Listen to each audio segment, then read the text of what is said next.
Bismillahirrahmanirrahim. Assalamualaikum warahmatullahi wabarakatuh.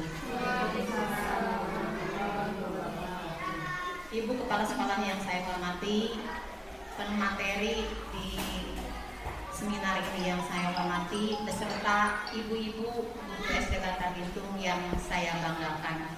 Pertama-tama marilah kita panjatkan puji dan syukur kehadiran Allah Subhanahu wa Ta'ala bahwasanya kita pada hari ini dapat berkumpul bersama di ruangan ini untuk mengikuti acara seminar pada kesempatan di pagi hari yang bahagia ini. Tak lupa sholawat dan salam semoga terlimpah curah kepada baginda kita Nabi Allah Muhammad Sallallahu Alaihi Wasallam, kepada para keluarganya, para sahabatnya, para umatnya. Mudah-mudahan kita senantiasa sebagai umatnya yang turut patuh melaksanakan ajarannya sehingga nanti di yaumil kiamat kita mendapat syafaatnya. Amin. Allah ya rabbal alamin. Hadirin yang berbahagia, pada kesempatan acara hari ini ada acara yang kita laksanakan. 1 pembukaan, 2 sambutan, 3 penyampaian materi, 4 tanya jawab, yang terakhir adalah tutup.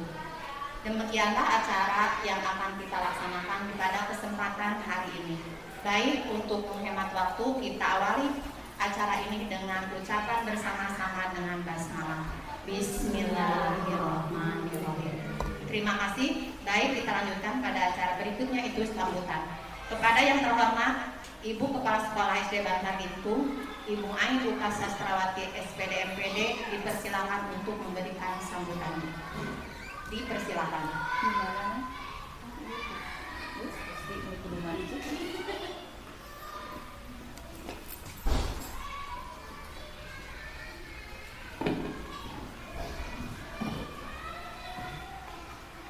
Assalamualaikum warahmatullahi wabarakatuh.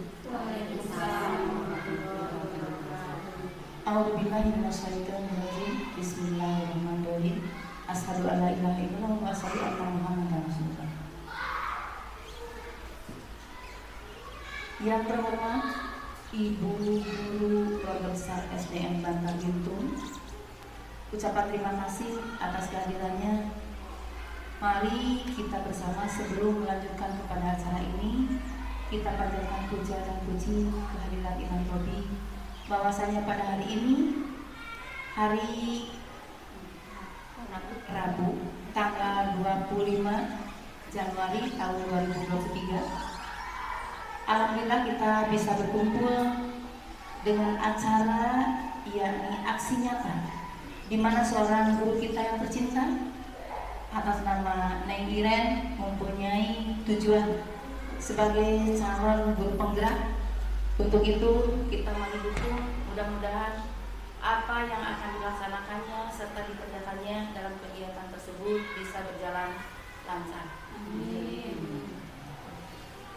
Yang kedua, terima kasih atas dukungannya serta segala sesuatunya terhadap ibu-ibu semua, khususnya kepada Neng Iren, di mana mempunyai satu contoh, satu makna, mempunyai tujuan yang tertentu sebagai calon guru penggerak, di mana sesuai dengan kurikulum yang sekarang, bahwa guru itu adalah harus maju, harus bergerak dalam segala bidang kegiatan.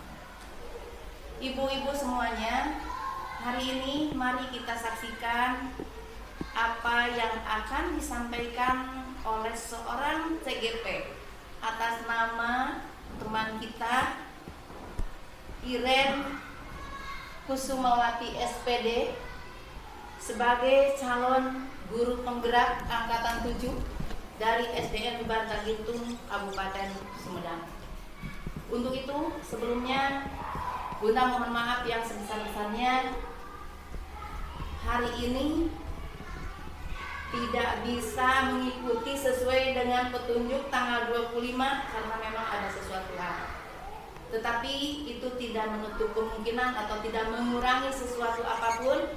Kita tetap bergerak, maju terus, beraktivitas terus, serta kita doakan khususnya untuk Neng Iren Kusumawati SPD. Ibu-ibu semuanya, marilah sebelum kita melaksanakan atau mengikuti aksi nyata yang akan dibawakan oleh teman kita dengan ucapan Bismillahirrahmanirrahim.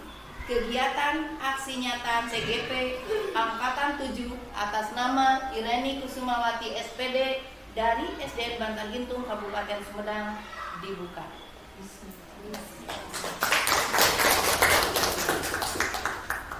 Terima kasih. Rupanya dari Ibu cukup sekian. Mohon maaf yang sebesar-besarnya apabila ada bahasa yang tidak berkenan di hati Ibu semua. Ditutup dengan wabillahi taufiq wal hidayah. Wassalamualaikum warahmatullahi wabarakatuh. Waalaikumsalam warahmatullahi wabarakatuh.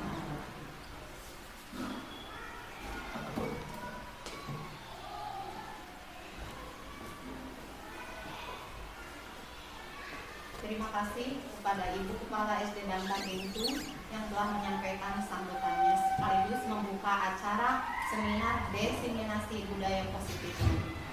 Baik, hadirin sekalian yang berbahagia, kita lanjutkan kepada acara berikutnya yaitu penyampaian materi. Tapi terlebih dahulu izinkanlah saya sebagai sekaligus pembaca dan moderator memperkenalkan narasumber yang kita akan simak pemaparannya nanti.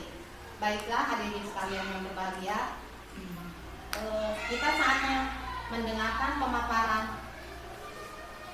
dari narasumber.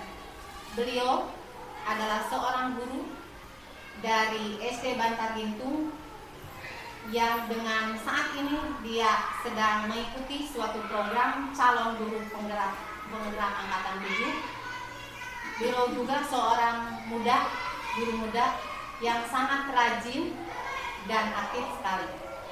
Pada kesempatan ini beliau akan menyampaikan materi dengan judul Diseminasi Budaya Positif. Semoga dengan hadirnya beliau memaparkan materi ini, mari kita simak bersama-sama. Semoga apa yang dia cita-citakan atau dia programkan berjalan sesuai dengan tujuannya. Amin. Allah ya rabbal alamin. Baiklah, langsung kita simak paparan beliau. Kepada yang terhormat Ibu Ireni Kusumawati SPD dipersilakan.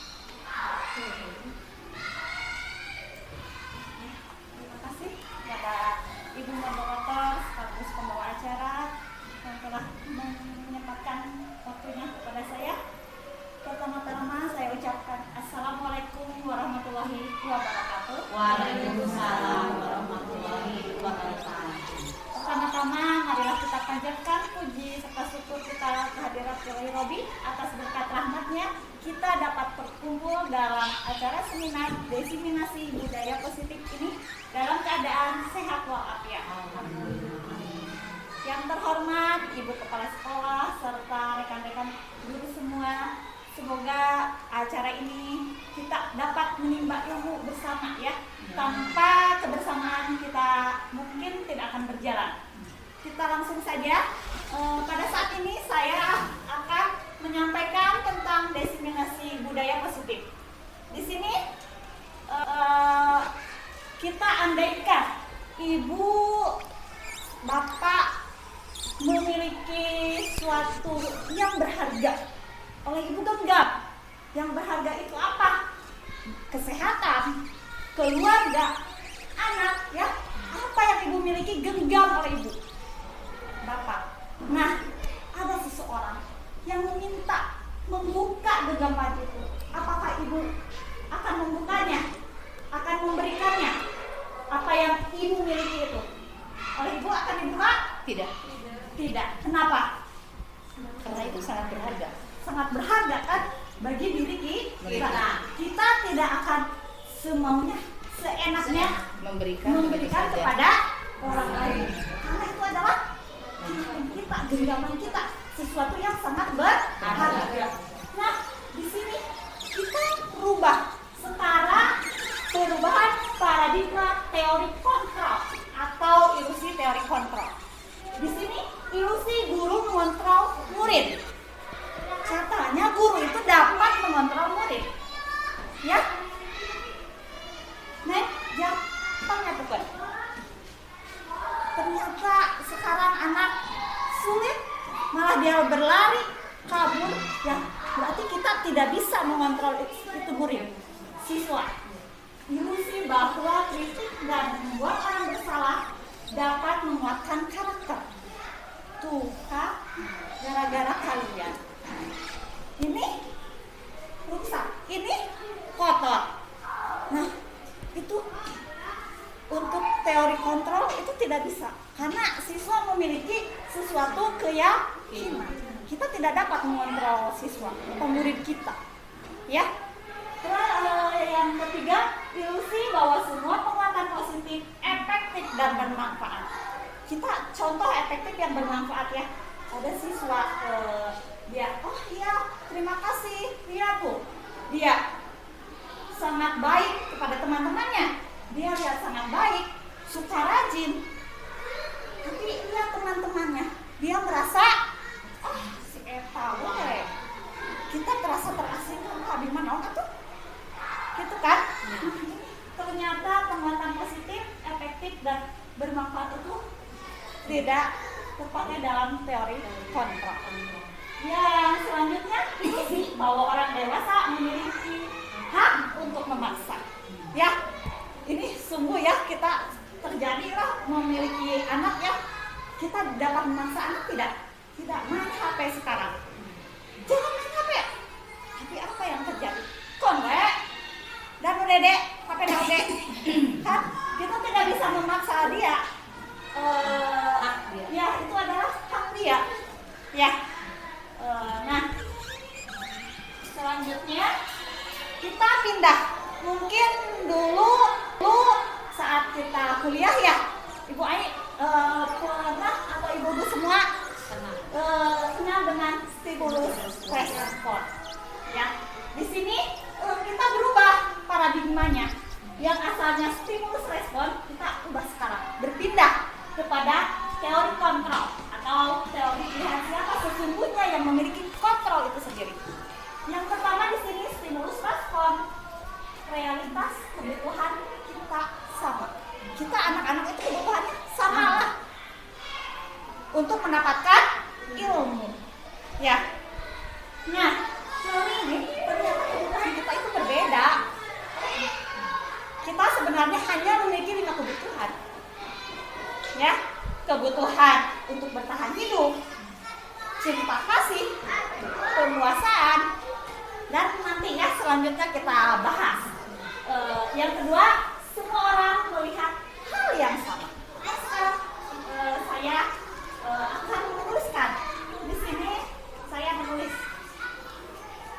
nih. Ini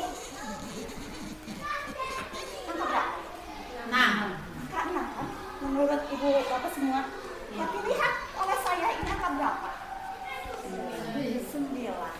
Kita tidak bisa dipaksa berusaha yang memiliki gambaran yang berbeda. Ke anak kita genap, tapi akan memiliki gambaran tersendiri. Bukan Bu, itu mah 9. Gitu kan? Dia punya wawasan tersendiri, punya hak tersendiri. Iya. Sudut pandang tersendiri. Ya, seperti itu. Nah, terus yang ketiga, kita mencoba mengubah orang agar berpandangan sama dengan kita. Iya, stimulus respon itu ya. Ini 6, tetap benar. Dipaksa anak teh. Ya, jalannya kudu kieu. Benar kan? Sekarang banyak jalan ya. Dina TikTok pokoknya. Cari. Banyak anak mencari budak kieu jalan. Oke.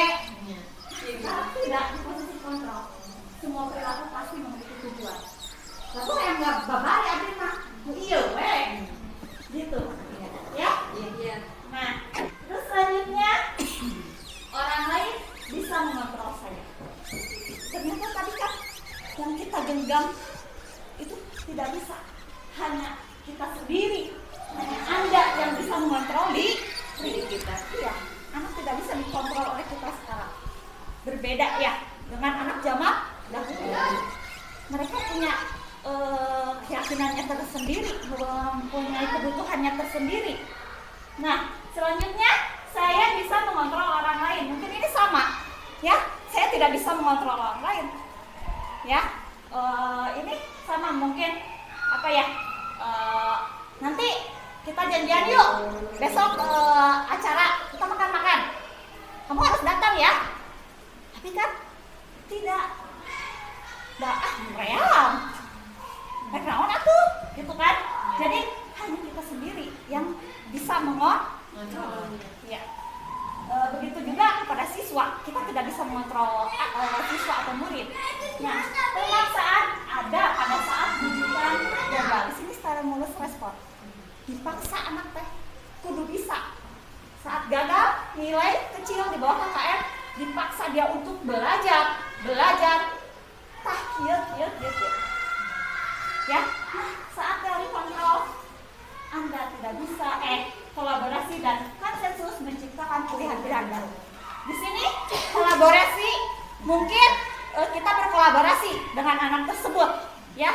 Apa yang dia mau? Konsensus di sini tanya kepada anak, kesepakatan kepada anak. Jadi apa yang mereka kenapa melakukan itu? Ya.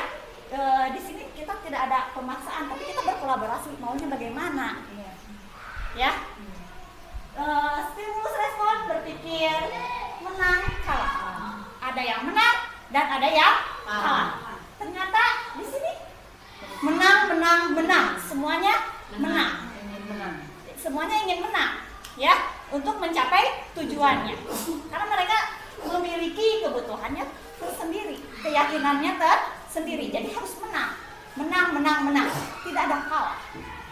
Mungkin ibu bapak mengerti? Ya. Kita lanjutkan. Nah, makna kata disiplin. Disiplin itu apa sih yang terbayang oleh bapak ibu? Nurut. Mematuhi. Pakai menggunakan baju harus rapi. Ya, sesuai.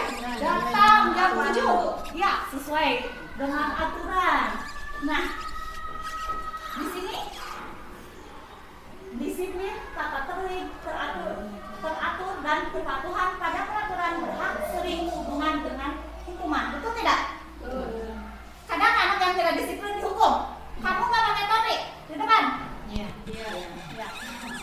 Kita tidak menanyakan dulu kenapa alasannya. Ya. Iya, kenapa beliau tidak membawa topi? Nah, di sini kata bapak kita semua, Bapak Ki Hajar Dewantara, bahwa di sini di mana ada kemerdekaan, kalau kita ingin merdeka, ya, disitulah harus ada disiplin ya. Sekarang kurikulum kita kurikulum merdeka. Berarti di situ kita harus menumbuhkan disiplin yang sangat kuat. Bagaimana ini caranya? Nah, di sini kata beliau juga, kata merdeka itu menurut Ki Hajar Dewantara, merdeka iku jarwanya nyoramu lepasing pangareh min uga kuat kuasa aman diri priyangga. Berarti merdeka itu artinya tidak hanya terlepas dari perintah. Bukan terlepas dari perintah merdeka teh, tapi kita juga harus cakap memerintah diri sendiri. Itu yang paling sulit ya. Kita harus cakap memerintah diri sendiri. Subhanallah ya, itu adalah sesuatu yang ada jargon, bahwa kata Bapak Ki Hajar Dewantara, Bapak pendidikan kita, bahwa kita itu harus berpihak kepada murid. Pembelajaran itu bukan kita yang harus tapi kita harus mengikuti murid. Apa maunya, gaya belajar, ya. Mungkin itu kata disiplin. Nah, disiplin positif, teori kontrol menurut Dr. William Besser, Anda tidak bisa mengontrol orang lain, hanya diri kita sendiri yang bisa mengontrol. Semua perilaku di sini memiliki tujuan, ya. Lalu model berpikir menang, kolaborasi dan konsensus menciptakan pilihan baru. Realitas kebutuhan kita berbeda, ya. Sebenarnya kebutuhan kita itu berbeda. Kita berusaha memahami pandangan orang lain tentang dunia. Setiap orang gambaran yang berbeda. Yang tadi ya saya tulis angka 6 ternyata pandangannya berbeda. Nah, di sini lahirlah kita tidak bisa mengontrol orang lain. Makna disiplin, belajar kontrol diri dengan menggali potensi kita. Apa potensi anak? Kita gali agar tercapaian tujuan yang mulia, yaitu sesuatu yang menjadi seseorang yang kita inginkan berdasarkan nilai-nilai yang kita hargai. Sekarang kita memiliki nilai yang kita hargai, yaitu profil pelajar Pancasila. Ya, beriman bertakwa, yang itu ya. Lalu di sini semua perilaku memiliki tujuan. Teori motivasi. Di sini ada teori motivasi. Mungkin di sini nanti anak memiliki tujuan tersendiri melakukan itu. Nanti selanjutnya ya. Di sini model berpikir menang-menang, kolaborasi dan konsensus menciptakan pilihan-pilihan baru. Di sini ada 5 posisi kontrol. Penghukum, kita itu sebagai penghukum, pembuat rasa bersalah, atau sebagai teman, pemantau, dan manajer. Di sini kita nanti lihat posisi kita itu di mana. Semua ini sangat berkah buat saya ya, ilmu yang sangat berharga. Di sini sebagai manajer, kita itu harus melakukan segitiga restitusi. Segitiga restitusi ada 3 langkah. Yang pertama, menstabilkan identitas, validasi kebutuhan, dan menanyakan keyakinan kepada siswa. Nanti ada di sini menanyakan keyakinan, kita buat keyakinan kelas, terus nilai-nilai kebajikan universal yang contohnya tadi profil pelajar Pancasila. Nah, di sini untuk menghindari hukuman, ini motivasi ekstrinsik, itu motivasi dari luar. Siswa takut, ya, datang buru-buru, bisiku ibu ditangtungkan, ya, dia itu memiliki ekstrinsik karena takut. Nih, terus di sini pembuat rasa bersalah, ini juga sama untuk menghindari hukuman. Motivasi ekstrinsik dari luar, bukan dari dirinya. Terus untuk menghargai, untuk mendapatkan imbalan. Nah, ini untuk mendapatkan imbalan. Abdi mah bade datang pangpagina, sababu ibu lamun datang pangpagina dikasihan permen. Nah, itu adalah motivasi intrinsik. Jadi anak itu tergantung kepada kita. Kalau ku ibu tadi pasihan permen, apa ya dan mual. Terus tak? Ya. Itu adalah motivasi ekstrinsik. Yang lebih bagus, yang lebih baik adalah untuk menghargai diri sendiri. Intrinsik, subhanallah, ini sudah ada keyakinan dalam diri kita. Abdi bade sumping pangpayuna. Da abdi mah yakin kamari tos ngadama keyakinan disiplin. Ya, abdi bade sopan santun, bade nyariosna lemes. Da abdi tos memiliki keyakinan kamari tos ngadama bahwa kita itu harus bersikap sopan santun. Ya, jadi itu sudah ada dalam diri sendiri. Abdi mah bade nganggo masker. Nah, itu siun aya razia. Di razia kudu mayar. Kumaha eta? Untuk menghindari hukuman eta mah ada sieun. Ya. Tapi kalau abdi bade di masker, untuk kesehatan. Jadi muncul dalam diri siswa itu sendiri. Ya. Mungkin itu. Terus ini yang tadi 5 kebutuhan dasar manusia. Ternyata kita hanya 5 kebutuhan dasar kita. Yang pertama, bertahan hidup. Kedua, penguasaan. Ketiga, kasih sayang atau rasa diterima. Yang keempat, kebutuhan dasar manusia. Ya, ternyata kita hanya 5 kebutuhan dasar kita. Bertahan hidup, penguasaan, kasih sayang dan rasa diterima, kesenangan, dan kebebasan. Terkadang kita suka berpikir uang, ya, apa itu? Bukan segalanya. Ya, uang itu ternyata bukan segalanya. Hanya inilah kebutuhan dasar kita. Bertahan hidup, kita harus bisa bertahan hidup kan. Di sini penguasaan, kita mungkin rasa inginlah menjadi seseorang yang dipandang oleh orang lain dengan positif, kasih sayang dan rasa diterima. Ini sungguh benar ya, kita ingin diterima kasih sayang dengan sesama. Kesenangan ya tentu ya, kita dengan main TikTok atau melaksanakan apa itu menyenangkan hati kan, atau jalan-jalan healing, kita jalan sekarang lah ya, healing ya. Di sini kebebasan, tentu kita bebas, ingin bebas kan, tidak mau terpaku, disuruh, iya terkekang, kita tidak mau ya. Ternyata kelima kebutuhan dasar manusia. Dan selanjutnya nilai-nilai kebajikan universal ya. Setiap perilaku memiliki suatu tujuan. Kita berperilaku atau murid siswa berperilaku, pasti beliau memiliki tujuan tertentu. Mungkin untuk memenuhi yang tadi, 5 kebutuhan dasar yang tadi ya. Yang kedua, dengan mengaitkan nilai-nilai kebajikan yang diyakini seseorang, maka motivasi intrinsiknya akan terbangun. Jadi kita harus, dia itu di murid itu apa sih keyakinan kita, maka dia akan terbangun motivasi dalam dirinya ya.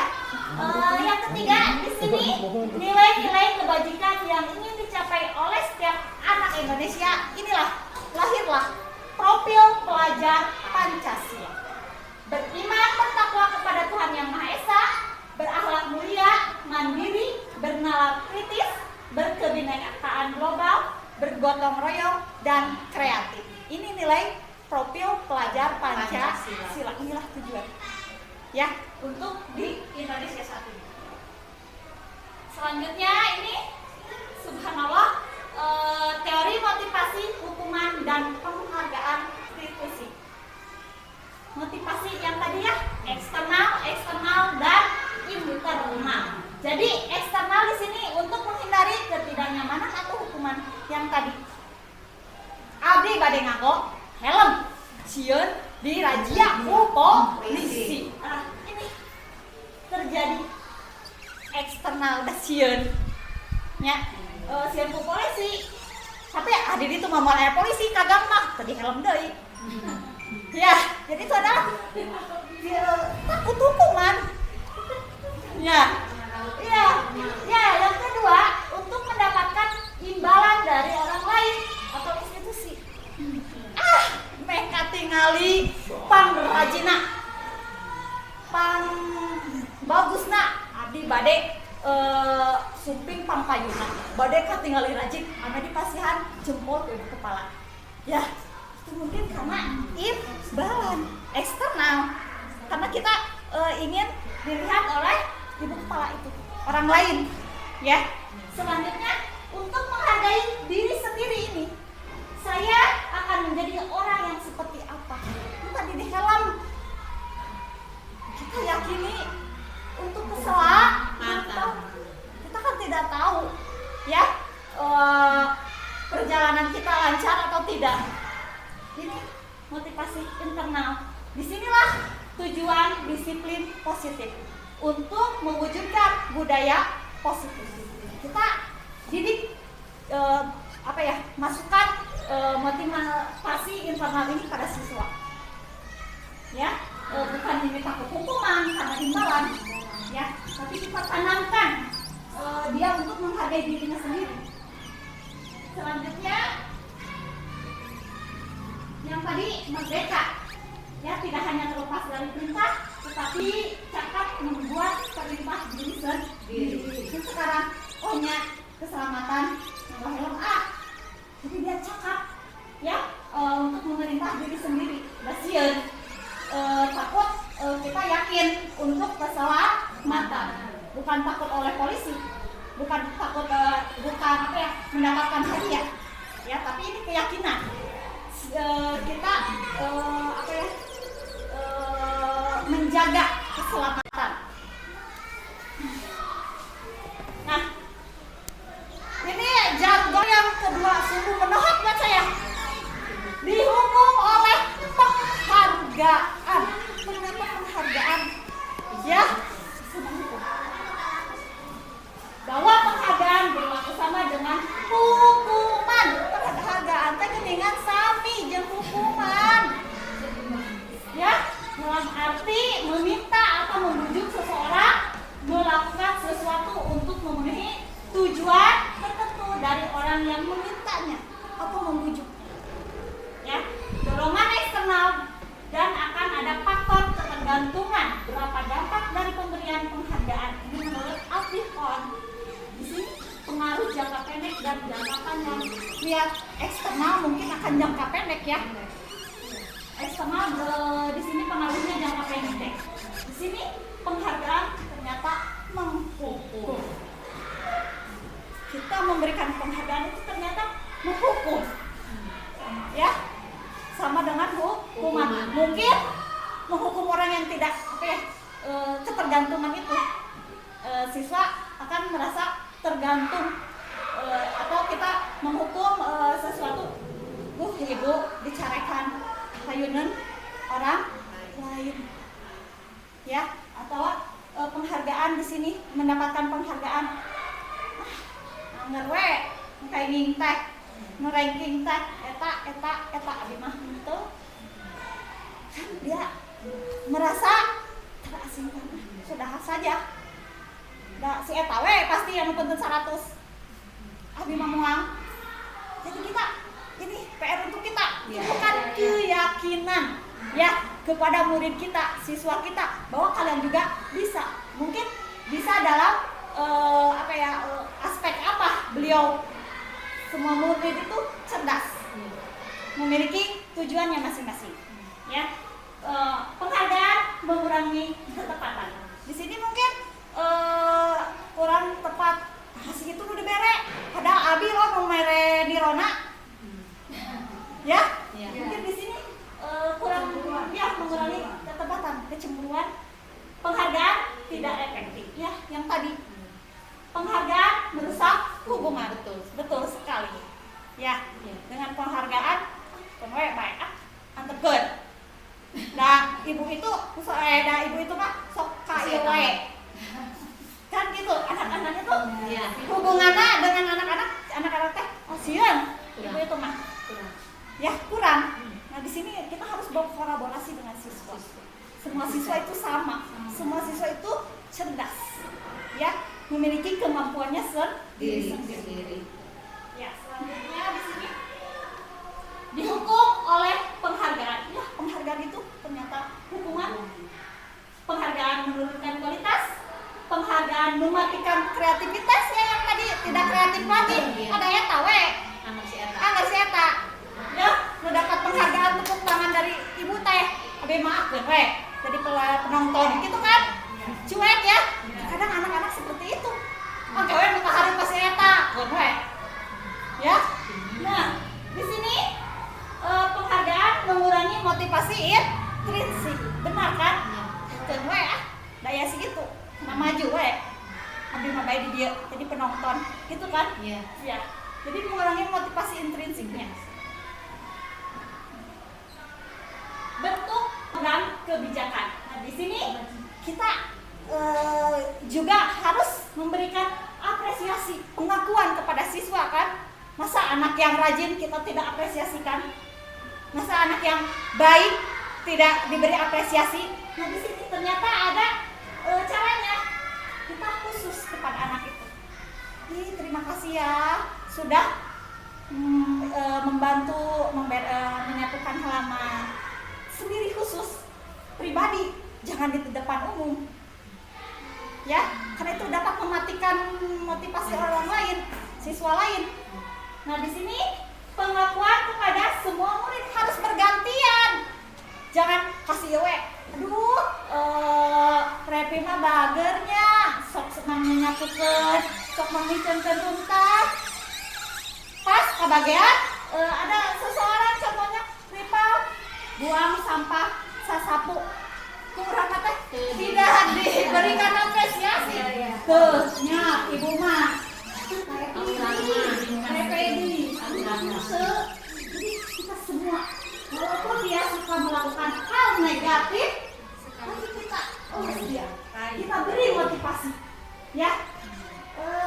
Di sini beri pengakuan secara konsisten, harus konsisten. Ya yang tadi, kalau dia suka kita sesuatu atau membersihkan, kita konsisten terus. Mau anak siapa saja, konsisten kita lakukan, apresiasi, ya. Nah, selanjutnya fokus pada proses di sini proses anaknya mungkin proses tinggal cara sesapuna, bukan hasilnya, ya. Padahal dirinya terkotor kene, tapi lihat anak, oh terima kasih ya sudah menyapukan, mengepel sehingga ini bersih, padahal kotor kene. Tapi kita lihat prosesnya, ya, jangan hasilnya. Nah, selanjutnya contoh pengakuan. Nah, ini contohnya.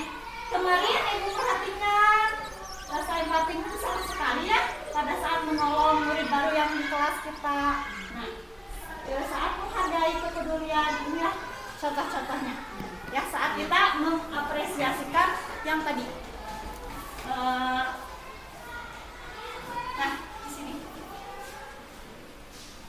Perbedaan hukuman dan konsekuensi. Kamu ya terlambat datang ke sekolah, nulis 100 kali di dalam buku tulis. Masih ada di sini yang sok nulis ya. Kebenaran, mengerjakan PR. Berdiri di depan kelas. Alhamdulillah di sini sudah tidak ada. Ya, kamu tidak mengerjakan ini nih tugas dari ibu, nulis 100 kalimat, iya, sok tulis di buku. Itu ada apa buku?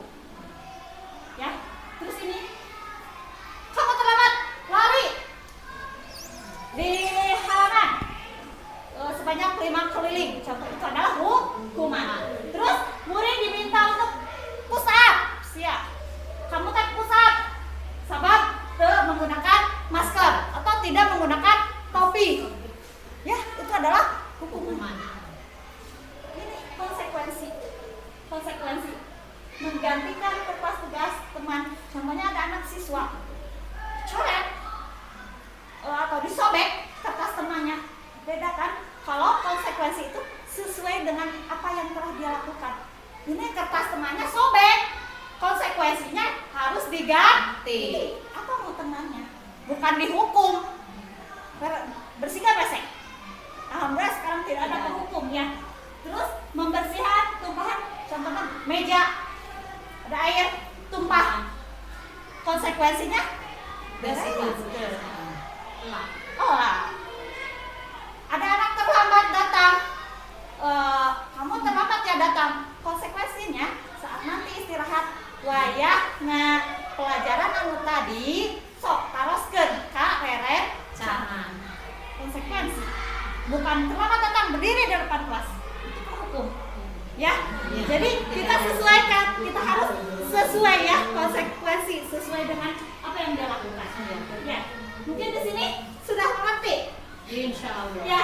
Lari di lapangan, tapi itu mah bukan hukuman untuk pelajaran olahraga mah ya. Itulah konsekuensi sesuai itu.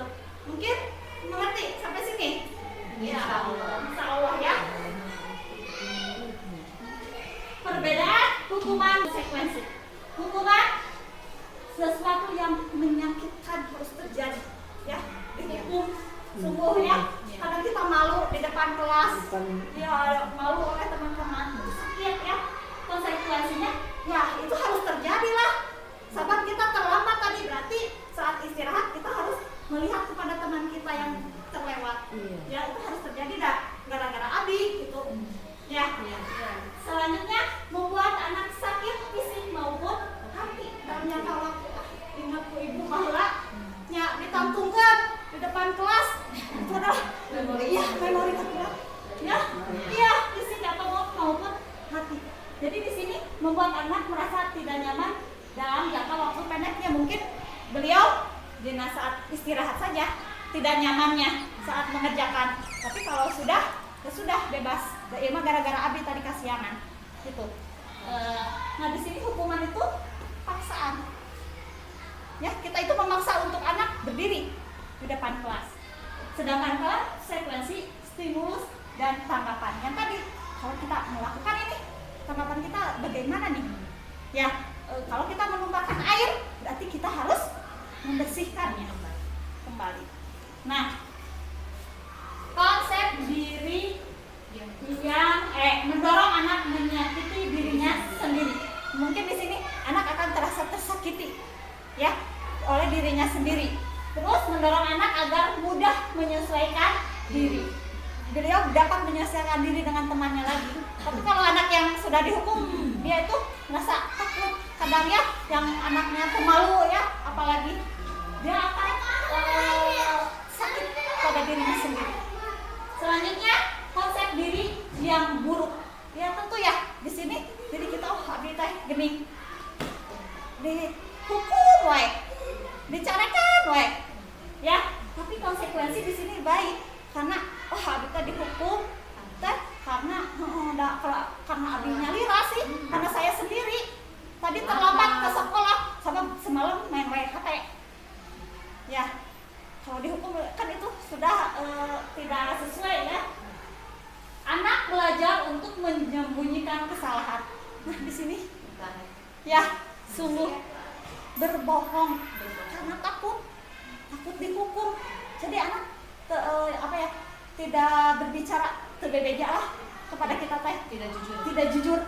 Sahaya muragan jam. Duka saha bu. Juga nama eta bu. Ku cak-cak.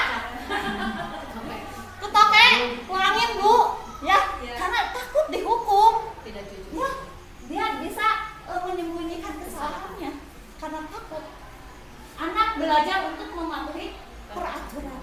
Ya di sini, nyambut tadi ke Abi itu kurangkan ya kan orangnya tadi dihukum. Sok konsekuensinya yang kumaha, badai kumaha. Nyabu upami digentosan kumaha.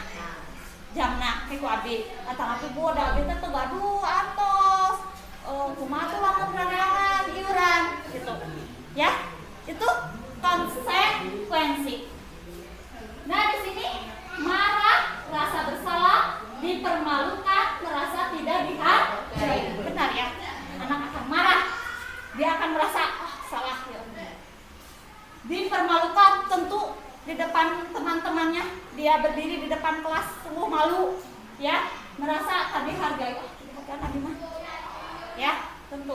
Nah di sini konsekuensinya kehilangan hak, mungkin hak untuk istirahat tadi tidak dapat, tak mengerjakan tugas tinggal ya mungkin itu konsekuensinya. Dibuat tidak nyaman, ya mungkin tidak nyaman untuk saat itu saja, saat istirahat Abi tuh jajan, tapi udah gara-gara Abi tadi kasihangan ya. Terus diasingkan untuk sementara ya, saat istirahat saja kan biar diasingkan saat mengerjakan tugas yang tertinggal. Mungkin itulah perbedaan hukuman dan konsekuensi.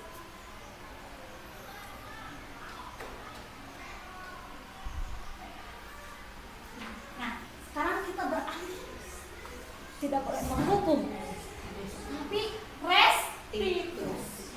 Restitusi itu apa sih?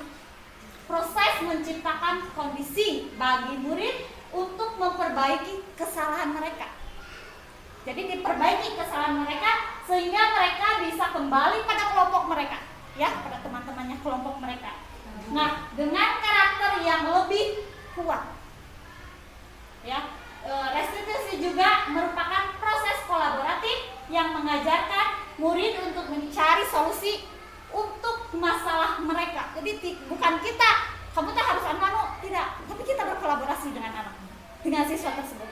Kamu melakukan itu harus bagaimana dong untuk memecahkan masalahnya. Jadi kita ada apa ya, kalau itu mah tawar menawar lah dengan murid.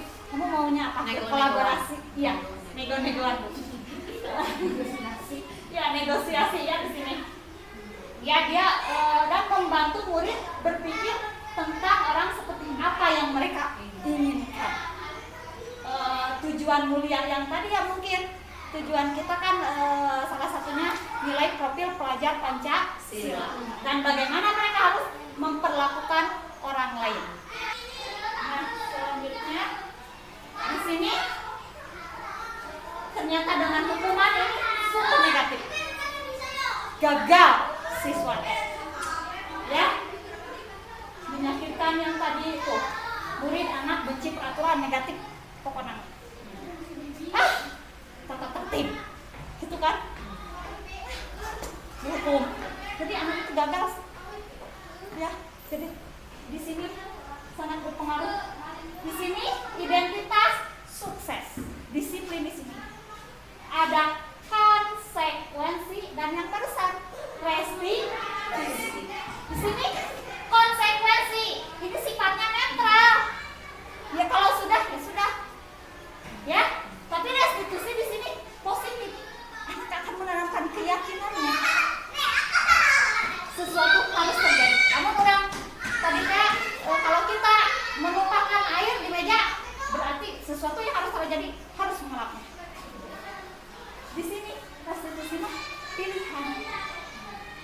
Sok hoyongna kumaha? Hoyongna dede kumaha? Di lapu atau kumaha? Ya Bu, nanti kita kalau berjalan harus hati-hati. Ya, tumbuhkan keyakinan. Di sini tidak nyaman untuk murid dalam waktu jangka pendek. Di sini dalam jangka waktu yang panjang. Ingat, karena yakin, ya murid anak dibuat tidak nyaman. Tadi istirahat kenyaman batur, orang lain beristirahat, kita mengerjakan. Ya, di sini anak dikuatkan, nanti ya restitusi belakang. Di sini anak mendapatkan penguatan, dia memberikan keyakinan, anak akan lebih kuat. Penguatan hanya bertahan dalam jangka waktu pendek. Sudah weh, paling kemah kabun ngerjakeun PR, paling ke istirahat sih, tidak ngerjakeun PR. Ini jangka pendek. Anak kan sekarang gitu ya, kalau berpikir lamun tiket paling pas masuk disuruh tiket, suruh sasapu, gitu kan sekarang banyak anak yang berpikir seperti itu. Kan we, dan kayaknya paling disuruh ku ibu nanti sesuai dengan konsekuensinya. Tapi di sini ya masalah akan terpecahkan. Selanjutnya memerlukan monitoring dan supervisi terus-menerus dari guru. Berarti kudu ningali siswa teh dibentuk pasti dimonitoring. Ya. Kalau ini murid belajar bertanggung jawab kalau restitusi. Ini tanggung jawab saya, keyakinan saya. Selanjutnya membantu menerapkan mengikuti peraturan dalam masyarakat. Di sini mungkin kita akan menerapkan atau mengikuti peraturan dalam masyarakat dan fokus pada pemecahan masalah dalam jangka waktu yang panjang. Ini tentu ya panjang tadi waktunya karena itu motivasi intrinsik. Apa peraturannya? Mungkin kudu kumaha peraturannya. Ya, kalian lihat peraturan di kelas ini tidak boleh makan di kelas. Itu apa peraturan konsekuensi. Namun kita makan di dunia, konsekuensinya makanan diambil. Ya. Nah, di sini tidak restitusi. Apa yang kamu yakini? Kalau kita makan di kelas, sopan tidak? Tidak Bu. Disiplin tidak? Tidak Bu. Kamu yakin itu? Yakin Bu. Kalau kita ingin menjadi kelas kita yang tertib, berarti kita harus di kelas menanamkan kesopanan, kedisiplinan. Nah itu kita harus yakin apa yang harus kamu lakukan untuk memperbaiki masalahnya. Nah di sini murid atau anak menghormati peraturan. Jadi di sekalipun sekolah saja dia. Kalau di luar, udah beda dari aturan oke. Ya, betul tidak? Iya. Kamu bawa HP, dari HP. Tapi kan kalau di luar, di rumah lihat anak-anak. Aku udah dari kamu berlaku di sekolah. Temenan fotoan di luar. Ya, ini untuk dirinya dan orang lain di sini restitusi ini jangkanya panjang dan menumbuhkan motivasi intrinsik. Nah, ciri-ciri restitusi.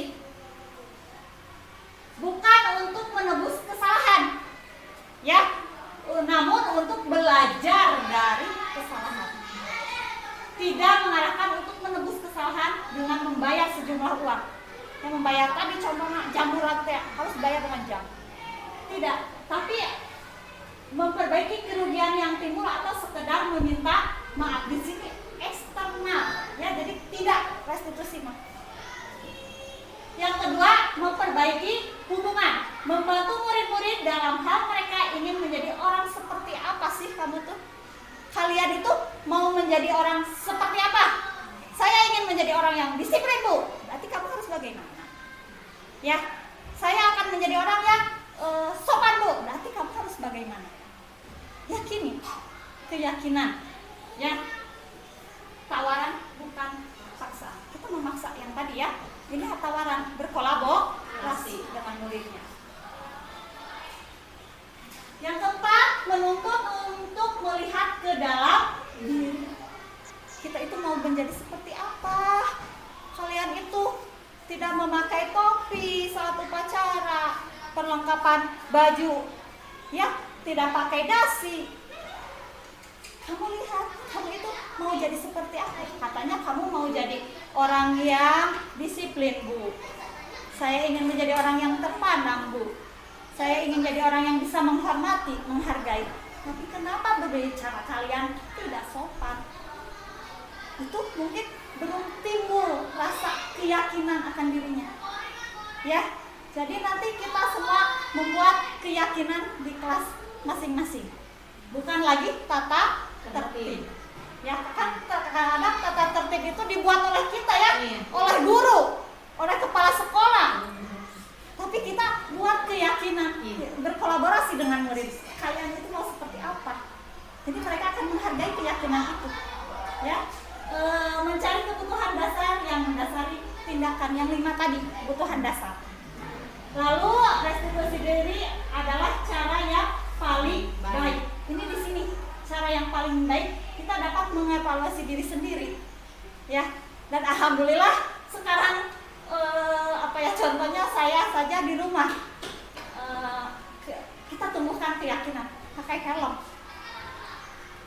Asalnya orang tua saya, mama, keren, ya usah pakai helm, dadakan, ya. Tapi sekarang helm, takut, keselamatan. Oh, alhamdulillah, berarti keyakinan muncul dalam diri sendiri. Intrinsik. Ya, itu kita harus meyakini dulu nilai-nilai apa, ya. Nah, selanjutnya fokus pada karakter bukan tindakan. Di sini guru akan mengatakan, ibu tidak terlalu mempermasalahkan apa yang kamu lakukan hari ini. Tapi mari kita bicarakan tentang apa yang akan kamu lakukan besok. Kesalahan aja untuk ngagugulung kesalahan siswa. Tapi kamu teh mau seperti apa? Besok kamu akan melakukannya lagi atau tidak? Ya, kita bukan fokus pada karakter, bukan tindakan, ya. Di sini fokus pada karakter, ya, bukan tindakannya apa. Tapi kita menanamkan karakter itu pada anak. Nah, selanjutnya pada solusi. Di sini guru menstabilkan identitas murid dengan mengatakan kita tidak fokus pada kesalahan, tapi kita mencari siapa yang benar, tidak tertarik juga salah benar salah salah. Tapi di sini munculkan keyakinan. Tubuh, itu namanya tibu. Pengajaran abdi. Tabu eta. Nah, di sini kita tidak mencari salah. Saha siswa yang paling benar, tidak. Tapi kita berkolaborasi dengan siswa-siswa itu. Apa keyakinan kalian? Kalian itu mah seperti apa? Ibu mah tidak mencari salah. Saha iya tadi kami mintian ngobrol itu ibu mah. Ya, tidak mencari itu. Di sini yang terakhir, restitusi mengembalikan murid yang berbuat salah pada kelompoknya. Jadi anak yang bersalah itu kan kadang anak yang minder karena berdiri di depan kelas, dia itu kadang suka istirahat diam saja ada di kelas ya, tidak ikut teman-teman yang lain bermain. Tapi dengan restitusi ini beliau akan kembali pada kelompoknya, akan mengikuti, akan bersama-sama, akan main lagi. Nah, tidak ada rasa yang tadi rasa bersalah itu, tidak minder. Nah, di sini mungkin ciri-ciri restitusi. keyakinan kelas, ya, bukan lagi tata tertib. Di sini kita lihat kelas. Mengapa tidak peraturan saja tata tertib? Mengapa harus keyakinan kelas? Nah, ini mengapa kita memiliki peraturan harus menggunakan helm bila mengendarai kendaraan roda dua? Mengapa kita memiliki peraturan bagi pengendara motor agar menggunakan helm tadi teh? Kenapa peraturan? Karena motivasi ekstrinsik yang tadi sieun dihukum, sieun ditilang, ke polisi, itu kan motivasi ekstrinsik. Tapi ini intrinsik. Sieun keselamatan, ya teh helm teh, gitu, ya. Mengapa kita memiliki peraturan kelas datang tepat waktu pada saat mengikuti pelatihan? Nah, kadang-kadang ya orang kalau sedang diklat atau apa takut kesiangan, buru-buru karena motivasi ekstrinsik kan, dasian dihukum, enggak teh, tuh pelatih teh. Tapi kalau kita yakin sudah tertanam dalam diri kita bahwa itu melanggar nilai disiplin, orang teh berarti harus datang pagi tepat waktu. Itulah jadi muncul dalam dirinya, bukan karena takut dihukum atau bukan karena imbalan, ya. Kita munculkan ini pada diri murid siswa. Nah, di sini asalnya peraturan kelas kan kita buat menjadi keyakinan kelas. Sudah keyakinan kelas, buat lingkungan yang positif. Ini PR kita semua, budaya positif. Kalau kita sudah memiliki keyakinan, kalau kesiangan, kalau kelas tidak bersih itu banyak penyakit, ya, banyak lalat. Di sini kita akan budaya kita akan bagus, positif. Oh iya, kalau berbicara yang jelek, tidak sopan, itu melanggar keyakinan saya. Jadi di sini siswa semuanya kita ajak, semuanya. Pertama kita buat dulu keyakinan kelas, terus akan menciptakan lingkungan positif, dan ini menjadilah kebiasaan yang positif. Tapi bukan di lingkungan sekolah saja, harus di mana saja beliau berada. Ya, untuk sekolah di Bantar Bintu mah antas keluar dah. Ya, betul tidak? Di SMP mah akeun we, beda deui. Ya, itu jangka pendek. Kita ciptakan jangka panjang. Jadi kebiasaan positif. Ya, langsung. Nah, ini mungkin budaya keyakinan kelas, ya. Hormat bekerja, diterima dan dimiliki. Mungkin ini meyakini bahwa sangat penting untuk menghormati semua orang bekerja. Mungkin kita untuk mengerjakan segala pekerjaan atau mengikuti kegiatan yang telah ditugaskan. Mungkin ini. Nah, seperti ini. Kita hormat, terdengarlah oleh kita. Yuk, saya bantu. Bukan ya mah, ibu guru sasapu, cuek we. Ya, kita yakini pada dia, tanamkan keyakinan. Nanti inginlah siswa kita, ibu aja sasapu yuk abdi dibantuan. Ya, kita ciptakan budaya positif itu. Tolong, terima kasih. Kadang sekarang anak kita berdiri, dupat. Subhanallah, ya. Itu mungkin karena motivasi ekstrinsik tidak ada dalam dirinya, ya. Berperilaku tersenyum. Kadang budak aya nu ya, balik we. Memberikan salam hormat, berjabat tangan. Cuek we. Tapi alhamdulillah di sini ya sudah berperilaku kalau kita datang anak-anak bersalaman. Ya, 5S ya. Yang di sini postur tubuh yang tenang. Kadang kalau sieun pedak kan. Tapi kasiangan itu kan? Iya. Itu yang terlihat di sini berempati terhadap perasaan orang lain.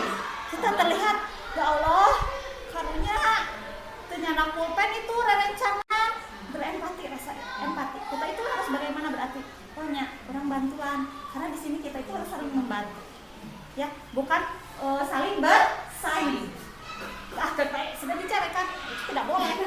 Ya, ada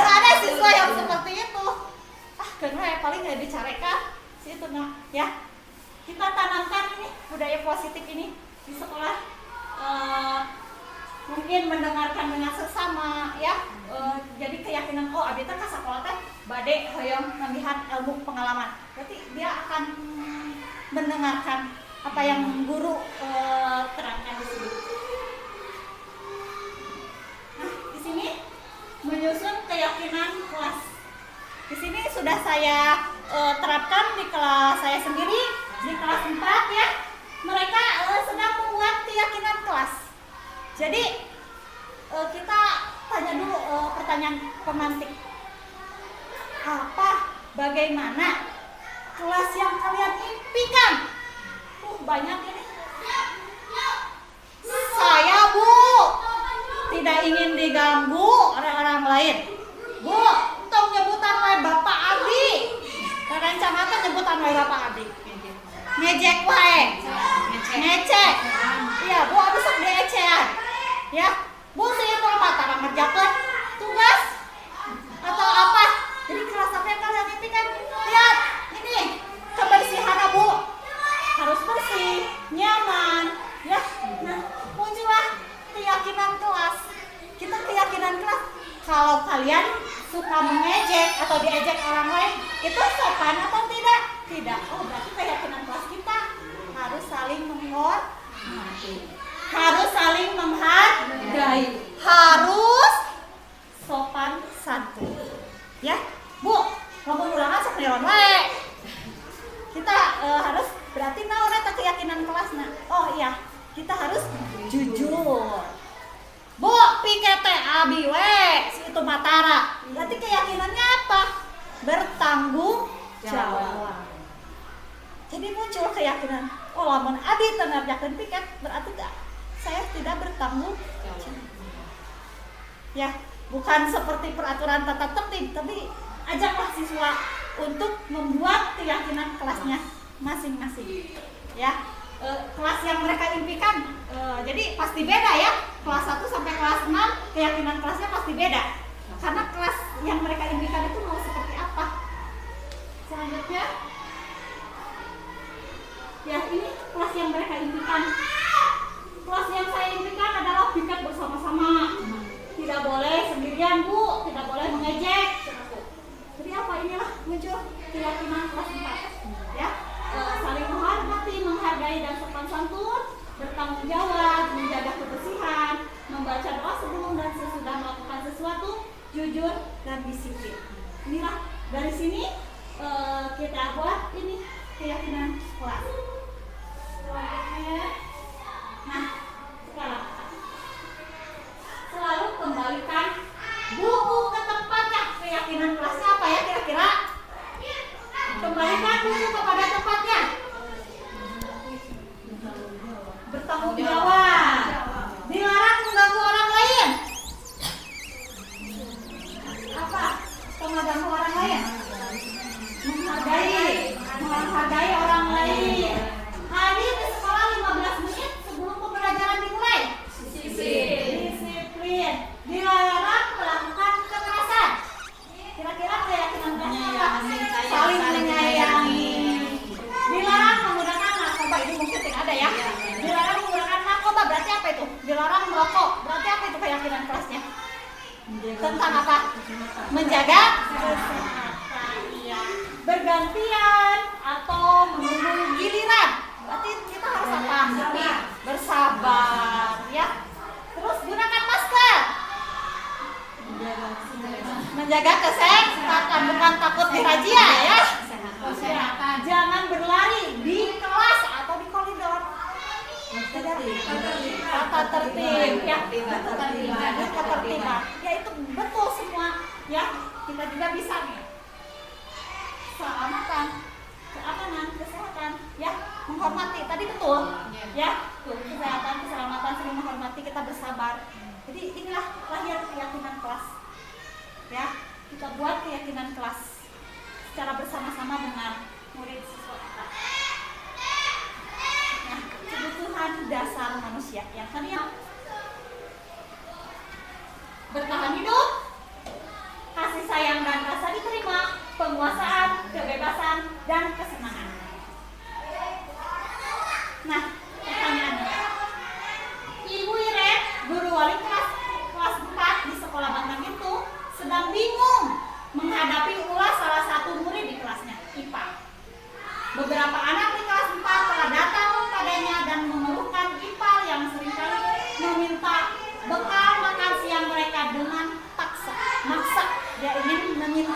misalnya ya, jika Anda menghadapi situasi seperti Ibu Iren, apa yang akan Anda lakukan? Menurut Anda kira-kira apa alasan Ipa lakukan hal ini?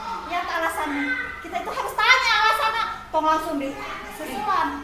Kamu mana tahu? Nah, tidak boleh. Lihat dulu alasan. Mungkin dia butuh 5 kebutuhan dasar itu. Kalau dia, nah dalam kasus Ipa di atas dia menjawab, karena lapar Bu, Mama tadi tidak membawakan bekal makan siang. Canyang, berarti untuk bertahan hidup karena lapar dia. Oh iya, jangan langsung dieta kan, kasihan. Oh Mama teh kacang nyamuknya, gitu kan? Oh kamu teh lapar, nah tuh bawa ke ibu, gitu kan? Jadi tanya dulu alasan. Yang kedua, kasih sayang dan rasa diterima. Di sini alasannya bekal temannya karena dia merasa senang temannya jika memperhatikan dia. Budak, upami ukan kayak itu kan kita diperhatikan. Kok iya kurang rencangan. Ipa karunya, Ipa tuh memang bekal. Iya tuh ya nu abdi, serasa diterima. Jadi dia itu ada kebutuhan khusus ya, belum terpenuhi, rasa diterima. Ya, dah abdi teh Bu, kayak ini ya, ingin diterima oleh temannya, diperhatikan oleh temannya. Kita cari dulu alasannya. Alasannya apa kamu sampai tidak membawa bekal atau mengambil bekal orang lain? Ibu, Dabi teh seneng Bu ngalikeun si eta teh. Ya. Nah, yang ketiga, penguasaan atau pengakuan.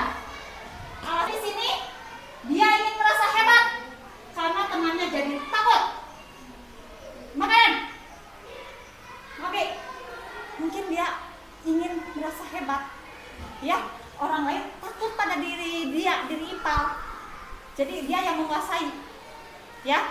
Selanjutnya kebebasan. Di sini mungkin bosan Bu, bekal ti ibu teh begitu deui sami. Da Ipa teh yang bebas. Ya, mamun teh yang digentos naon menuna. Di sini karena lihat teman-temannya beraneka ragam, jadi dia itu memenuhi kebutuhan akan kebebasan.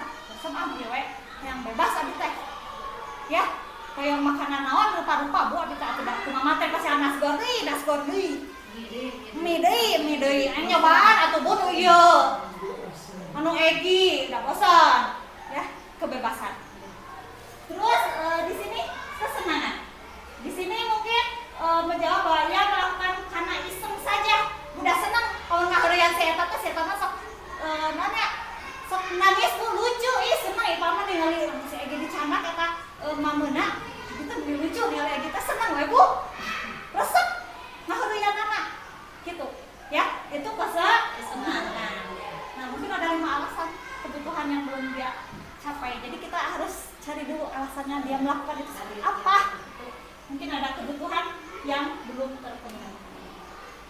Nah, di sini ada 5 posisi kontrol kita sebagai seorang guru. Ya.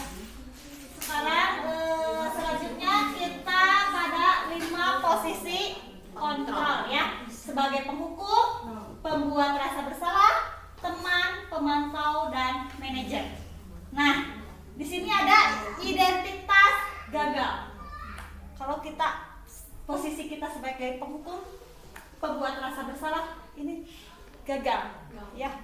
Mungkin ini hanya pada saat itu saja, jangka pendek. Nah, di sini identitas berhasil, sukses, di sini teman dan pemantau, ya. Di sini sukses, tapi dia itu mengharapkan imbalan, tergantung pada orang lain. Ya, kalau sudah tidak ada imbalan, kalau sudah tidak ada tergantung pada orang lain, sudah. Ya, tapi di sini identitas berhasil sukses, kontrol diri. Di sini menghargai diri sendiri.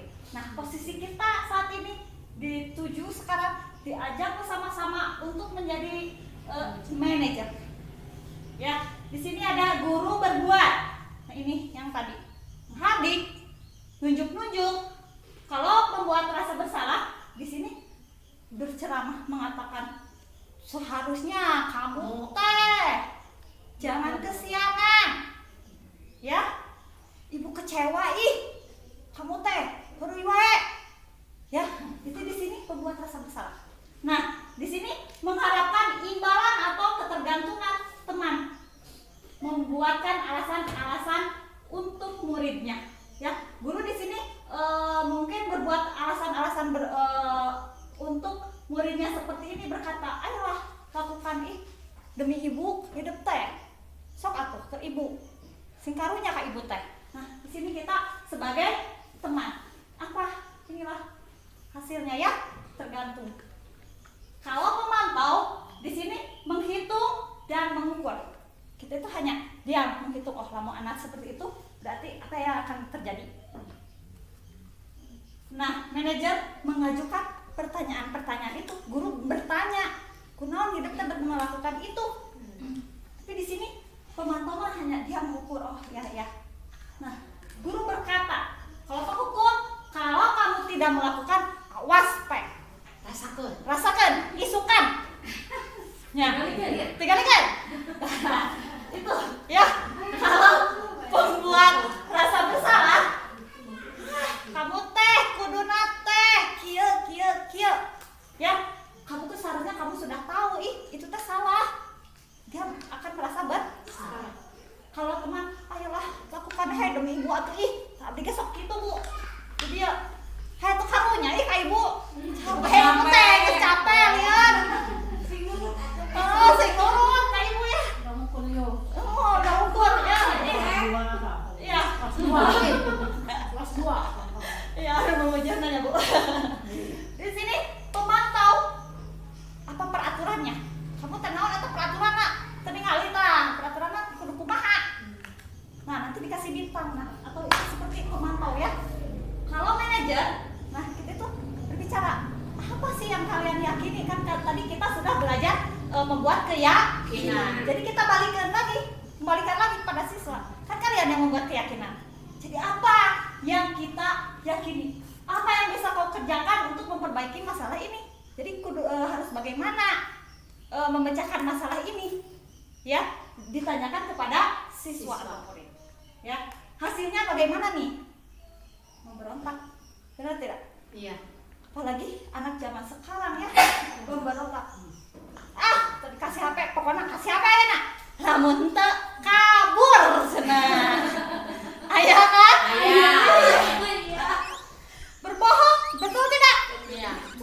Berbohong cenah. Amangna jeung anu, padahal jeung anu. Nah, inilah mungkin posisi kita di hukum. Ya. Jadi di sini seharusnya kita itu berkolaborasi dengan orang tua. Ya, harus sama-sama. Kalau di sekolah saja kita tidak mungkin berhasil dengan optimal. Kita harus berkolaborasi juga dengan orang tua. Nah, di sini hasilnya menyembunyikan, menyangkal, dan berbohong, sama, hampir sama, ya. Di sini menyembunyikan. Kadang anak tidak berbicara jujur, baik mau bebeja, mau apalin, ya, atau berbohong. Henteu, sanes abdi, Bu, sanes, nu tadi teh ya. Nah, kalau teman, di sini ketergantungan. Kadang anak teh kalau kita berbicara sebagai teman, posisi dengan teman, ketergantungan. Ayah ibu saha salam. Ibu hiji deui mah. Keun we. Ya, seperti itu. Boro-boro api-api teu ningali. Ya, itu karena kedekatan kita kepada siswa. Ya, nah berarti itu bukan tidak muncul keyakinan pada murid siswanya. Mungkin dia hanya tergantung pada guru tersebut. Kadang kalau disuruh, namun disuruh ku ibu ya masuk deh, ku ibu matara, nah, karena dia itu tergantung. Ya, pemantau di sini kita hanya diawasi. Oh, ayah si ibu, buru-buru sebutkan. Nah, seperti itu. Ya, tak menyesuaikan diri. Dah, ibu nage ayo urang hareureuy. Nah, gitu. Tapi kalau di sini menguatkan pribadi, oh ini tanggung jawab saya, harus mengerjakan tugas selesai. Ibu nak lagi seminar, berarti selesai kedua, ayo tugas.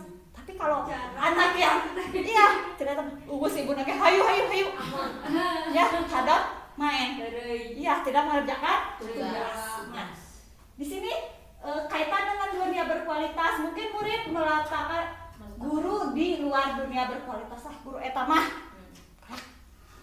Ya, kadang murid itu seperti itu berpikirannya. Terus murid meletakkan guru di dalam dunia berkualitas, mungkin di sini murid akan meletakkan guru dalam dunia berkualitas. Sama mungkin di sini hampir sama dengan ini ya, tapi ini membuat rasa bersalah, tapi kita suka teringat memori kita kan ya, suka ingat si ibu itu pernah melakukan naon ke abdi gitu tah ya, membuat kita tersingkir dari kelompok kita ya, terasingkan.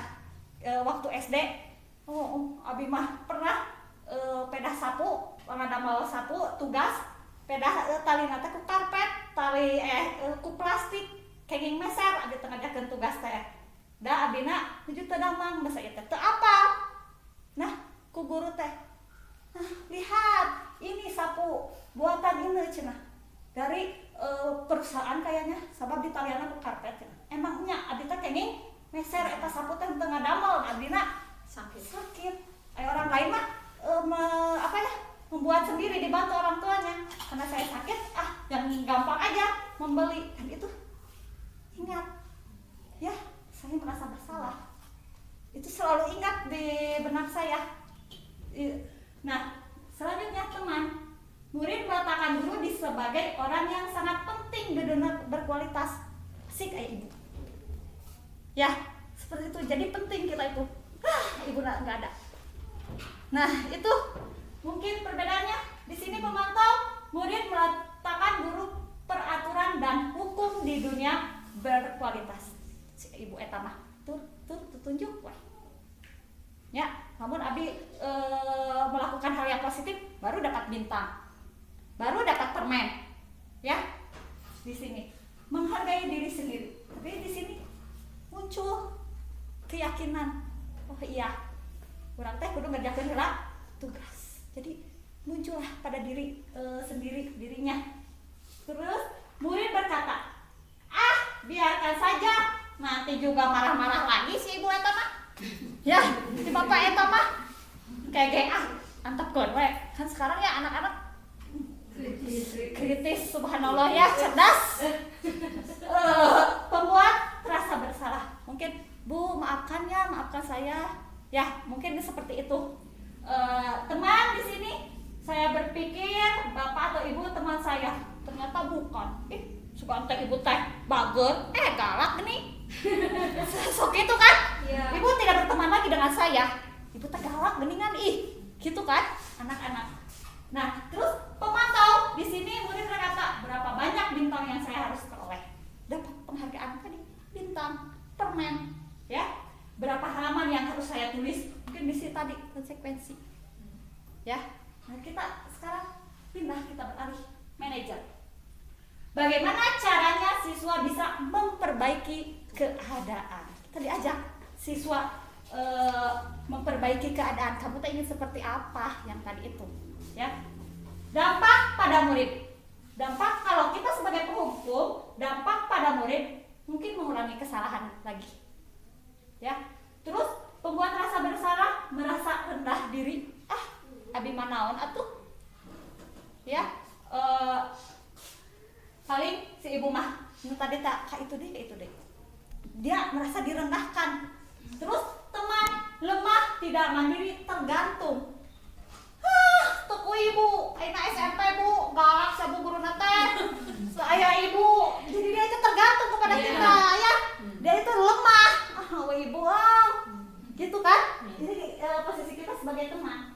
Kalau pemantau menitik beratkan pada sanksi atau hadiah yang dirinya yang tadi itu titik berat. Orang pasti menang bintang, orang pasti menang permen. Ya. Nah, di sini kita belajar menjadi manajer. Jadi siswa itu mengevaluasi diri nak. Iya, kalau saya tidak mengerjakan tugas yang tadi bakal kumaha, saya berarti telah melanggar keyakinan akan tanggung jawab. Jadi munculkan pada diri siswa. Ya, bagaimana cara memperbaiki diri? Oh, urang teh kudu kumaha? Oh, urang teh berarti ulah bobo wong teuing. Ngarah bisa ngerjakeun tugas atau ulah ameng siang teh ulah ameng wae. Kitu ngarah weungina bisa ngerjakeun tugas. Urang teh ulah main wae HP. Ya, seperti itu. Jadi anak itu mengevaluasi diri, bukan kita yang harus mengontrol, tapi anak. Selanjutnya nih. Di sini ada contoh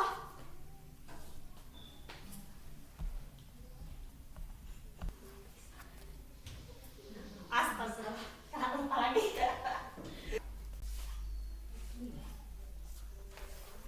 Ini contoh 5 posisi kontrol ya. Kemarin.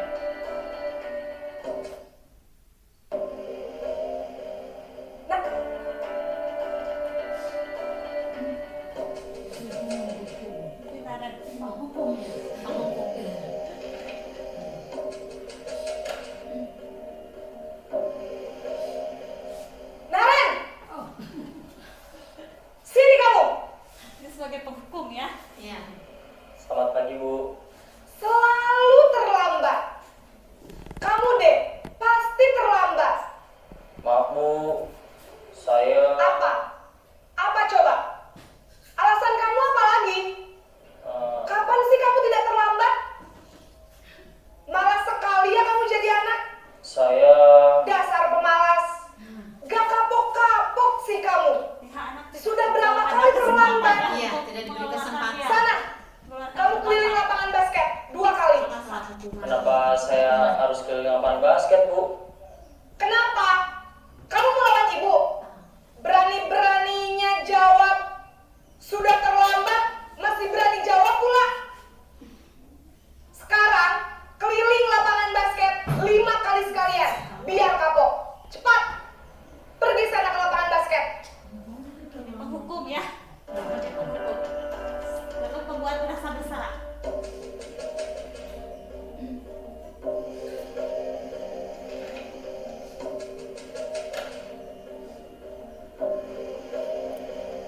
Naren! Ya, ekspresinya Selamat juga pagi, Bu. bagus. Naren. Kamu kenapa terlambat lagi, nak? Ya Tuhan, Naren. Kamu senang ya bikin ibu susah ya? Kalau kamu terlambat lagi, nanti ibu yang ditegur bapak kepala sekolah, nak. Disangka ibu tidak bisa membina kamu. Duh, gimana ini? Maaf, Bu. Duh, Gusti Naren. Kamu suka ya kalau ibu ditegur bapak kepala sekolah? Terus, sekarang ibu harus tulis apa ini di buku absen? Ini kamu sudah sering terlambat loh. Ibu harus apa coba? Maaf, Bu. Maaf sekali. Ya sudah, lain kali jangan bikin ibu susah lagi ya nak ya. Ibu tidak akan kuat lagi kalau kamu begini terus. Bisa jantungan kalau ibu ditegur bapak kepala sekolah. Sampai Merasa cepat bersalah ya kalau menjatuhkan Maaf ya, dia Bu. gara-gara Naren gitu. Maaf sekali. Posisi pembuat rasa bersalah berbicara dengan nada tenang.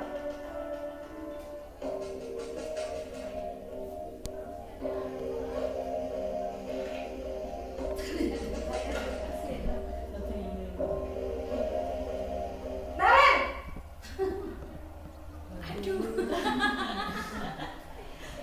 Selamat pagi, Bu. Wah, sudah jam Ini berapa? sebagai teman ya. Ya. Terlambat lagi ya sayang. Iya, Bu. Habis ibu saya lupa bangunkan saya, Bu. Kamu malah menyalahkan ibu kamu. Kamu Beda bukannya ekspresinya anak yang sebagai paling teman, ya. kencang. Kok terlambat Ada sih? suara beda. Iya, Bu. Saya memang terlambat bangun tadi. Jadi, biarpun saya lari kencang, tetap gak kekejar, Bu.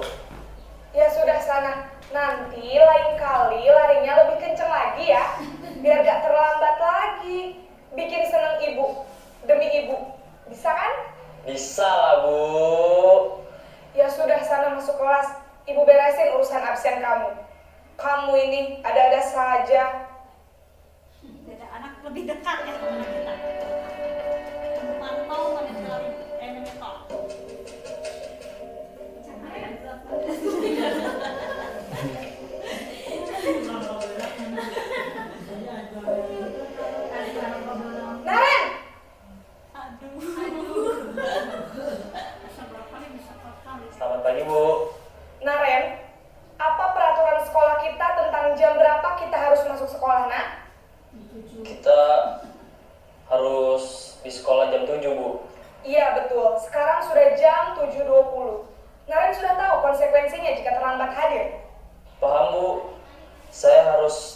kelas pas jam istirahat selama 20 menit.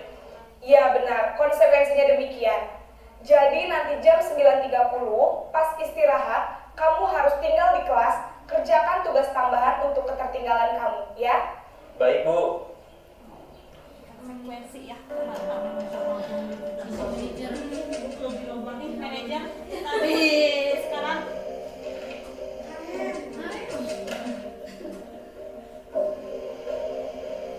Naren!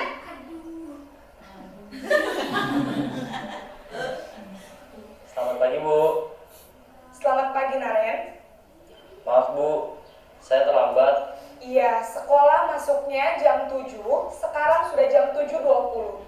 Jadi sekarang bagaimana ini, Naren? Maaf, Bu. Saya lupa setel alarm saya semalam. Baiklah, menurut kamu, keyakinan sekolah yang mana yang perlu kamu tingkatkan? Menghargai diri sendiri dan orang lain mungkin ya, Bu. Setuju. Jadi, apakah Naren meyakini prinsip saling menghormati tersebut? Iya, Bu. Saya meyakininya. Apakah Naren bersedia memperbaiki masalah keterlambatan ini? Bersedia, Bu. Bagaimana kamu akan perbaiki masalah keterlambatan ini? Saya akan coba untuk tidak lupa menyetel alarm saya, Bu. Baik, kalau Naren lupa menyetel alarm di rumah, ada orang yang kira-kira bisa bantu mengingatkan tidak? Ada, Bu. Kakak saya, Kak Emma. Ada lagi selain Kak Emma? Selain Kak Emma, ada ibu saya. Baik, jadi yang mengingatkan Naren adalah Kak Emma dan ibu kamu ya? Kira-kira akan mulai setel alarm kapan nih, Naren? Setelah pulang sekolah, akan segera saya lakukan. Baik, jadi Naren akan setel alarm untuk bangun besok pagi dan akan diingatkan oleh kakak dan ibunda Naren ya. Ada lagi yang mungkin perlu dilakukan, Naren?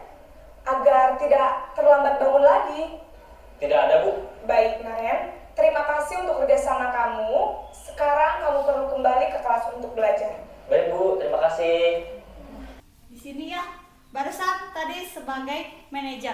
Jadi guru itu melakukan dulu penawaran, bukan paksaan, ditawar. Bagaimana cara kamu merubah itu agar tidak kesiangan? Ternyata kata Naren itu saya akan memasang jam alarm. Jadi ditawarkan bukan paksaan. Kamu harus pasang alarm, tidak kan? Tapi ditawarkan apa yang akan kamu lakukan, bukan paksaan. Nih di sini contoh ya. Saya kecewa sekali dengan kamu. Di sini posisi kita sebagai apa? Kalau saya kecewa sekali dengan kamu, posisi apa? Penghukum, pembuat merasa bersalah, teman, pemantau, atau manajer. Saya kecewa sekali nih dengan kamu, merasa bersalah. Ya, kalau penghukum itu tidak sesuai kan? Nanti kita coba di slide selanjutnya, benar tidak? Nah, kamu tidak pernah benar melakukannya. Tidak pernah benar sudah. Ya. Asal mengerti ya. Di sini, ayolah lakukan demi ibu, demi bapak. Itu apa? Ayolah. Teman. Nah, di sini, apakah kamu mau mendapatkan stiker bintang hari ini? Apakah kamu dapat menjadi teman? Mau mendapatkan permen? Mau mendapatkan sistem? Apa? Sebagai apa? Konsisten Apa? Sebagai penghukum, pembuat merasa bersalah, teman, pemantau, manajer. Pemantau. Kita lihat nanti kita lihat. Nah, di sini. Bagaimana kamu bisa menyelesaikan masalah ini? Bagaimana kamu bisa menyelesaikan masalah ini? Kita itu penawar. Berarti masih bingung. Nah, di sini kan kita menawarkan bagaimana kamu bisa menyelesaikan masalah ini. Berarti itu posisi di apa? Terakhir. Belum apa ya? Manajer. Kamu selalu yang paling terakhir. Apa ya? Kamu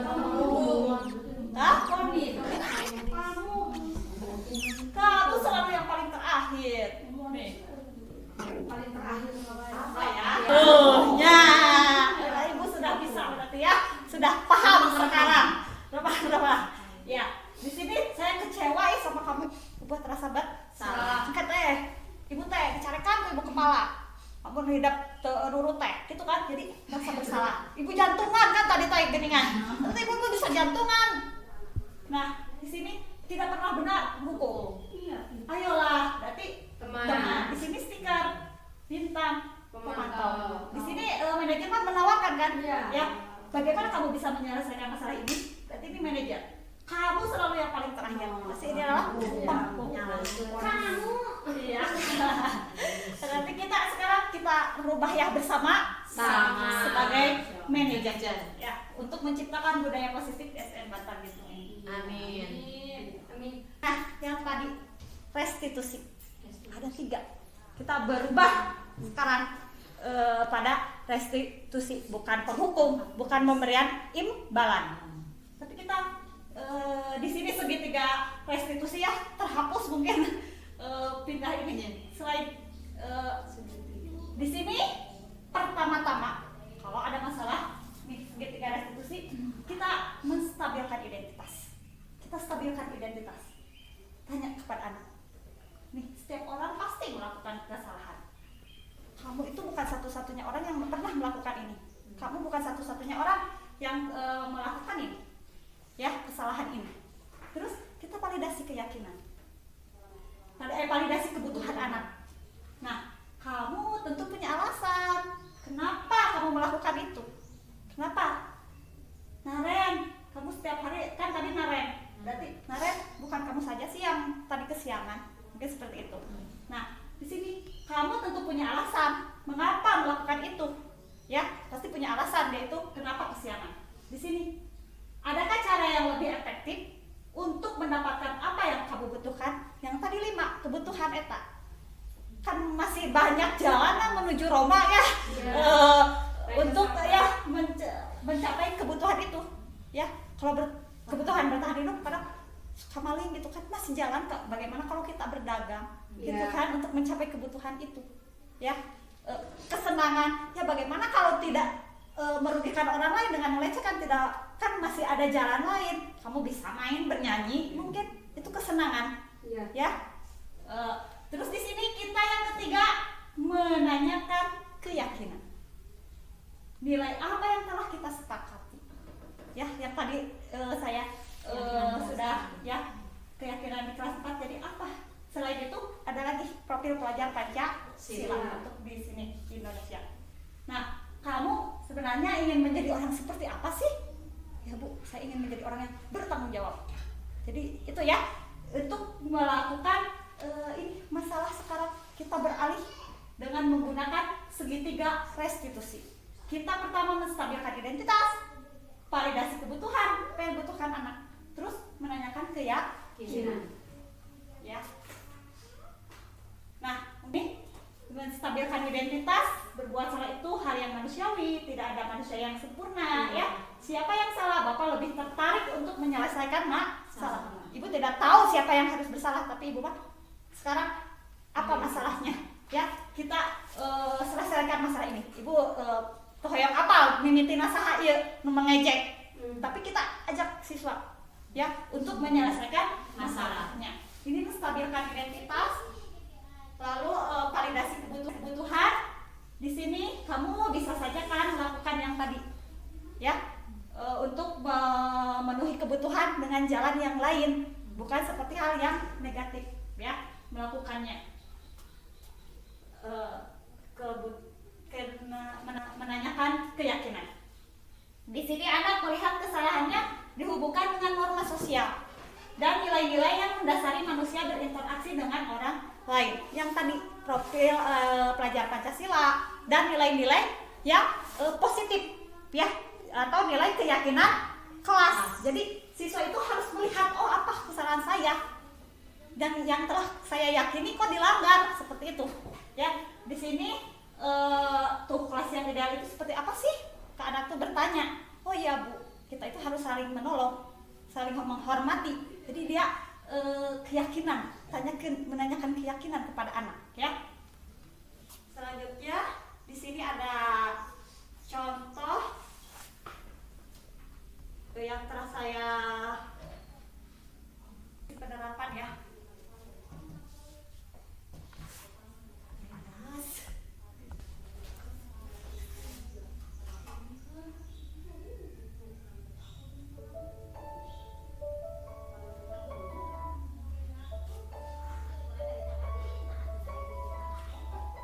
Ini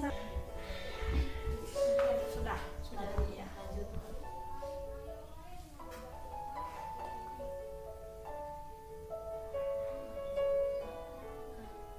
Ini dua kasus. Kasus pertama mengerjakan pekerjaan rumah di sekolah, ya. Iya, sering tetap saya.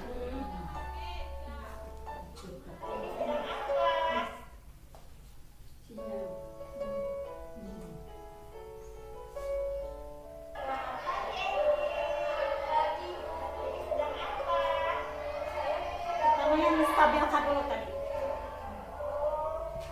Stabilkan identitas. Iya.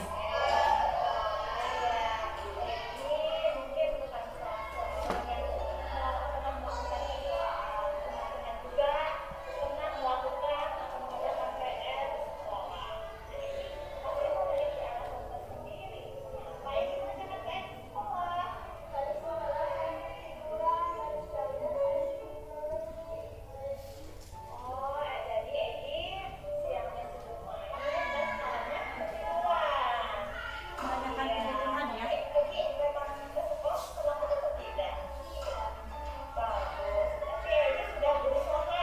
Beri penguatan pada anak, ya. Ya bagus, yang sudah tidak terlambat, ya.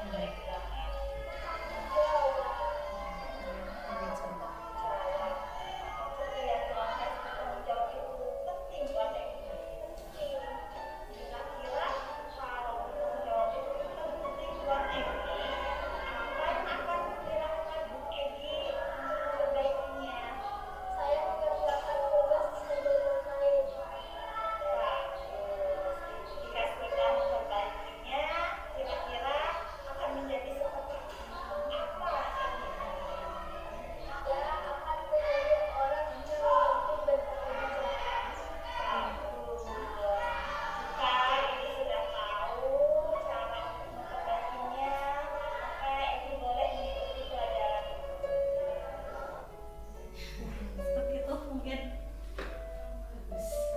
Ya, kedua sama sih, tapi mengejek ini. Bentar. Ini terjadi pada saat ulangan saling mengejek, ya.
sekian pemaparan dari saya.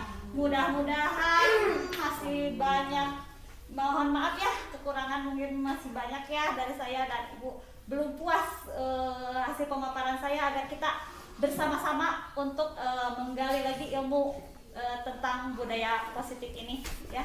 Selanjutnya saya kembalikan kepada Ibu moderator.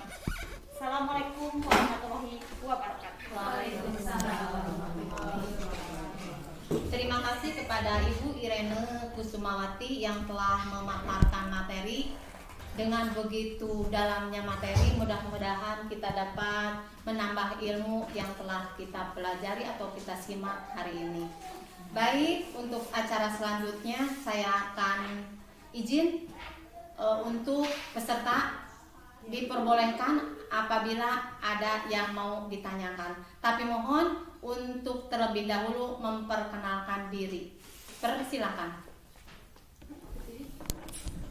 Berdiri Bu, apa duduk saja? Bagaimana pemateri? Terserah. Duduk saja. Perkenalkan, nama saya Aindenati. Yang ingin saya tanyakan adalah mengapa dalam lomba FLS 2SN ada pemberian hadiah, sementara dalam kenaikan kelas tidak boleh ada pemberian hadiah. Terima kasih, mungkin itu yang ingin saya tanyakan. Terima kasih kepada Ibu Aindenati ya. Sungguh ini pertanyaan yang luar biasa, bagus ya.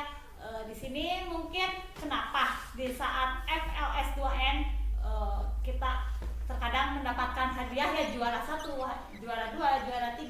Sedangkan tadi pemaparan kita itu penghargaan itu adalah hukuman. Ya, kenaikan kelas mungkin itu hukuman lah ya, memberikan penghargaan. Kita lihat dulu. Di sini anak-anak siswa ke sekolah itu berlomba atau bukan? Ya, anak-anak di sini kan tujuannya itu mencari ilmu, bukan untuk berlomba. Namun kadang pada kegiatan FLS 2N atau OSN di situ kan lomba. Nah, kalau dalam acara ini beda ya, beda. Ini mah lomba, kalau kita kan beda, bukan lomba. Dalam spesifik tujuan kita ke sekolah anak-anak itu bukan untuk berlomba. Sedangkan FLS 2N, OSN itu tujuannya untuk berlomba. Jadi mungkin itu diberikan penghargaan ya. Untuk mungkin ini PR untuk kita semua ya, apa diberikan apresiasi untuk siswa di sekolah kita ya. Mungkin masih ada yang belum puas. Sudah. Terima kasih, beri oplos tepuk tangan untuk Ibu Ellen. Baik, untuk selanjutnya masih ada yang mau bertanya atau gimana peserta? Mangga, mangga Billy ayahmu masih ayah unek-unek gitu. Belum tersampaikan, mangga Ibu Billy. Boleh? Barangkali peserta yang lain, Ibu cukup? Ibu Billy pada Cukup saja ya. Terima kasih. Baik, kita langsung pada acara penutup. Barangkali mungkin kata-kata dari saya, mohon maaf, saya sebagai pembawa acara sekaligus moderator apabila banyak kesalahan. Mungkin kita bertemu kembali di lain kesempatan. Semoga kita panjang umur dan sehat walafiat. Terima kasih. Billahi taufik wal hidayah. Wassalamualaikum warahmatullahi wabarakatuh. Waalaikumsalam warahmatullahi wabarakatuh.